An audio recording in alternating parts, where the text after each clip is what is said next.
सुनिए आज की वही 10 चौंका देने वाली खबरें यूपी बिहार से लेकर देश और दुनिया तक जो बदल सकती हैं राजनीति की चाल, आपके जीवन की धड़कन और खबरों की रफ्तार। चलिए शुरू करते हैं ताजा ब्रेकिंग अपडेट्स। आज लखनऊ में मुख्यमंत्री ने 1510 अनुदेशकों को नियुक्ति पत्र सौंपे। मुख्यमंत्री ने कहा, हमारी सरकार योग्यता और क्षमता के आधार पर नियुक्ति दे रही है और पिछले समय के नौकरी घोटाले को रोकना प्राथमिकता है। यह कदम युवाओं को रोजगार देने और आईटीआई यूनिवर्सिटी सिस्टम में पारदर्शिता लाने की बड़ी कोशिश बताई जा रही है। मुख्यमंत्री ने सार्वजनिक बयान में कहा कि पहले की सरकारों में नौकरी के नाम पर पैसा लिया जाता था और नियुक्तियां वोट बैंक के हिसाब से होती थीं। उन्होंने कहा कि वर्तमान सरकार ने भर्ती प्रक्रियाओं में पारदर्शिता और कड़ी निगरानी लागू की है ताकि अनुचित प्रभाव और भ्रष्टाचार रोका जा सके। विपक्षी दलों ने इस बयान पर प्रतिक्रियाएं दी हैं और राजनीतिक बहस तेज है। यूपी सरकार ने ग्रामीण रोडवेज बसों के किराए में 20% कटौती का फैसला किया है। मुख्यमंत्री ने इसे ग्रामीण यात्रा और कम खर्च में लोगों के जीवन स्तर सुधार का तोहफा बताया। परिवहन मंत्री ने कहा कि यह कदम गरीब मध्यम वर्ग के रोजमर्रा खर्च घटाने और गांव शहर कनेक्टिविटी बढ़ाने के उद्देश्य से लिया गया है। मुख्यमंत्री सहारनपुर पहुंचकर हिमाचल, उत्तराखंड और पंजाब में बाढ़ प्रभावितों के लिए राहत सामग्री के वाहनों को हरी झंडी दिखाएंगे। प्रशासन ने सुरक्षा व्यवस्था कड़ी कर दी है।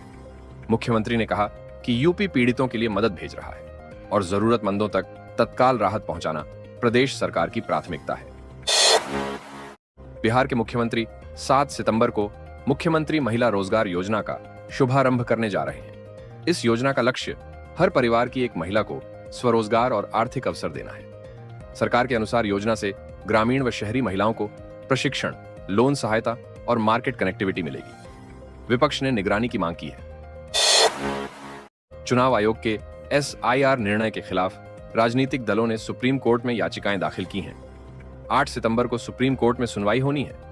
विपक्ष की दलील है कि निर्णय से चुनावी प्रक्रियाओं में बाधा और असमानता आ सकती है। चुनाव आयोग ने अपनी प्रक्रिया की वैधता की वकालत की है। बिहार में विपक्षी दलों के बीच सीट बांट और गठबंधन की हलचल तेज है। खबरों के मुताबिक कांग्रेस नेतृत्व वाले इंडिया समूह में क्षेत्रीय पार्टियां शामिल हो रही हैं और आश्वासन है कि 15 तारीख तक सीटों पर सहमति बनने की संभावना है। यह बिहार के चुनावी समीकरण बदल सकता है। कांग्रेस के वरिष्ठ नेता मल्लिकार्जुन खड़गे ने चुनाव आयोग पर आरोप लगाया कि कुछ मामलों में आयोग ने पारदर्शिता नहीं दिखाई और भाजपा का ऑफिस बन गया। विपक्ष ने चुनावी निष्पक्षता पर सवाल उठाए और स्वतंत्र जांच की मांग की। चुनाव आयोग ने कहा कि सभी प्रक्रियाएं नियमों के अनुरूप हैं। भारत ने हॉकी एशिया कप का खिताब जीत लिया।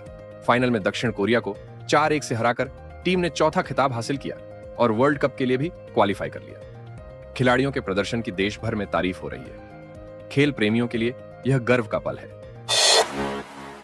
अंतर्राष्ट्रीय मोर्चे पर हुती विद्रोहियों से जुड़ी ताजा रिपोर्ट्स में बताया गया है कि इजरायल के पास ड्रोन और रॉकेट हमले दर्ज हुए हैं। घटनाक्रम के बाद सुरक्षा अलर्ट बढ़ा और जवाबी कार्रवाई की खबरें सामने आईं।